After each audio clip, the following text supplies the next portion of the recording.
Welcome to the Salmon Runs YouTube. Enjoy the video. In this video, I will explain how to replace spark plugs on a Chevy Silverado. First, gather your tools, including a ratchet, extensions, and a spark plug socket.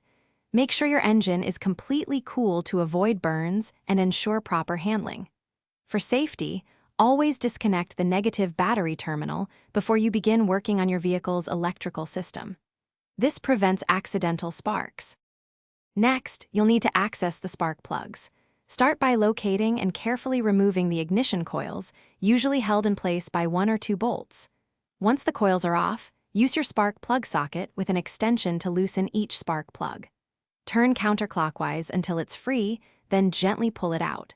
Take a moment to inspect the old plugs for any signs of unusual wear. Now it's time to install your new spark plugs. Apply a small amount of anti-seize compound to the threads of each new plug. This helps prevent them from seizing in the cylinder head.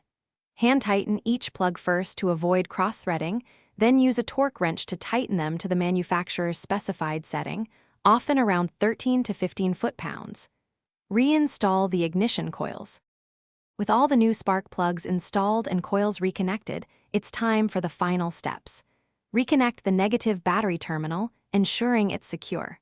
Start your engine and listen for smooth operation. Any misfires might indicate an issue. Enjoy your improved engine performance and fuel efficiency. Also, don't forget to check the description for a link to the Echo Dot smart speaker and other great deals. Thanks for watching. Thanks for watching. Consider subscribing if we helped you.